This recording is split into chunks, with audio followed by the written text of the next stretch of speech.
Hello guys, welcome back to my YouTube channel H K study king. Class 9th biology के chapter number 2 का ये second lecture होगा, जिसके अंदर हम आज पढ़ेंगे data organisation and data analysis. सबसे पहले मालूम होना चाहिए डेटा किसे कहा जाता है। What is called data, what is data. ठीक है, तो डेटा एक ऐसी इंफॉर्मेशन है जो ऑब्जर्वेशंस और एक्सपेरिमेंट से हमें मिले। ठीक है, अब ऑर्गेनाइजेशन किसे कहा जाता है। डेटा तो हमें समझ में आ गया कि भाई ऐसी इंफॉर्मेशन जो ऑब्जर्वेशंस एंड एक्सपेरिमेंट से हमें मिले, हम उसे कहेंगे डेटा। ऑर्गेनाइजेशन किसे कहा जाता है, जब हम टेबल्स बनाएं, ग्राफ्स, डायग्राम्स, मैप्स, ठीक है, किन किन चीज़ों को हम इन सब में चेक करें। टेबल्स के अंदर हम क्या करेंगे, टेबल्स बनाकर हम क्या करेंगे कि भाई उसके जो हैं हम उसको किसी चीज़ के साथ कंपेयर करें टेबल बना के, उससे हमें आसानी होगी। कोई टेबल बना के किन दो चीज़ों को कंपेयर करने में हमें वो इजी वे होता है। ठीक है, ग्राफ बनाकर हम क्या करेंगे कि किस टाइम कोई डिजीज़ हाई होगी, किस टाइम किस डिज़ीज़ का रेशो हाई है। मतलब गर्मियों में मे बी कोई डिज़ीज़ ऐसी हो जो गर्मियों में ज़्यादा होती हों और वो सर्दियों में कम हो। ठीक है, वो हम कैसे चेक करेंगे, ग्राफ के ज़रिए।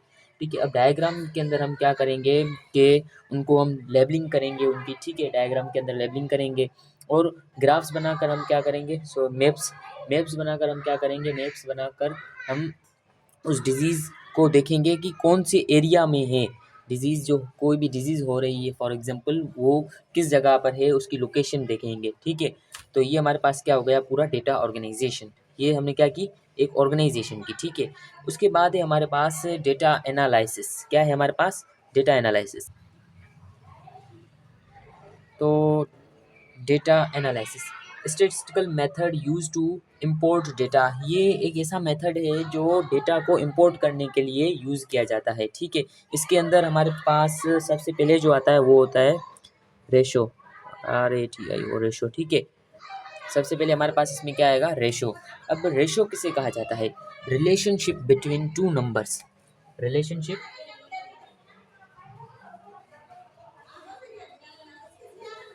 बिटवीन टू नंबर्स, दो नंबर्स के बीच में रिलेशन। ठीक है, दो नंबर्स के बीच में रिलेशन।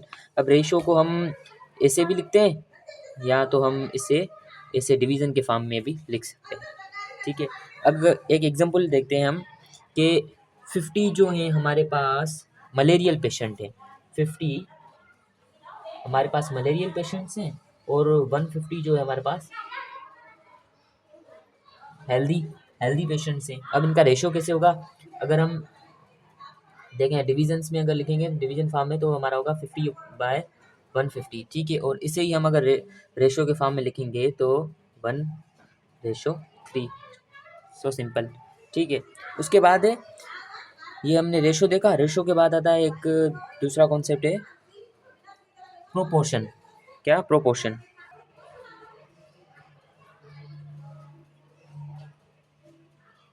प्रोपोर्शन, अब प्रोपोर्शन किससे कहा जाता है, किसे कहा जाता है, way to compare two equal ratios.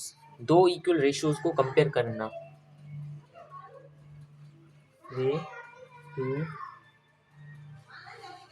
Compare two equal equal ratios. दो इक्वल रेशियोज को कंपेयर करते हैं किसके अंदर, प्रोपोर्शन के अंदर। देखें, फॉर सपोज हम कहेंगे A is equal to B, यहाँ तो हम कहेंगे कि A ratio B is equal to C ratio D. ठीक है, अब इसकी हम एक एग्जांपल करते हैं। एग्जांपल एक इसका हम देखते हैं कि 20 स्पेरो जो हैं, 20 स्पेरोज जो है ना हमारे पास, उनको कोई मॉस्किटो बाइट करता है। ठीक है, गेट बाइट, 20 स्पेरो गेट बाइट और 14 गेट मलेरियल डिजीज। ठीक है। अब देखें 20 स्पेरो थे, 20 स्पेरो, ठीक है।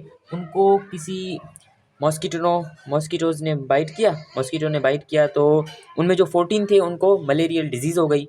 अब बताएं, अगर देखें फॉर सपोज मैं कहूँ कि हमारे पास 100 हो, 100, हमारे पास कितनी है 100, इसमें से कितनों को मलेरिया होगा मालूम करना है। तो ये हम कैसे मालूम करेंगे, देखें ये मैं यहाँ पर कर रहा हूँ इस तरफ, ठीक है, इस तरफ कर रहा हूँ 14, ये 14 कौन से, ये वाले जिनको डिजीज़ हुई थी। 14/20, 14/20 इक्वल टू एक्स, जो हमें मालूम करना है कि भाई कितने को हुई थी 100 में से, 20 में से 14 को हुई थी, अब 100 में से कितने को होगी, ठीक है। तो इसके लिए हम क्या करेंगे, ये यहाँ पर डिवाइड हो रहा है, उधर जाकर मल्टीप्लाई हो जाएगा, 14 × 100/20, तो ये हो गया हमारे पास 1400 1400/20, ज़ीरो कैंसिल 2 1 टाइम, इस पर 70 टाइम, तो जो हमारे पास 100 में से 70, कितनी 100 में से 70 आ गया आंसर, ठीक है। तो अगर आपने फर्स्ट लेक्चर नहीं देखा है तो उसकी लिंक डिस्क्रिप्शन में दे रहा हूँ, वो आप पहले देख लेना, उसके बाद ये वाला लेक्चर देखना, ठीक है।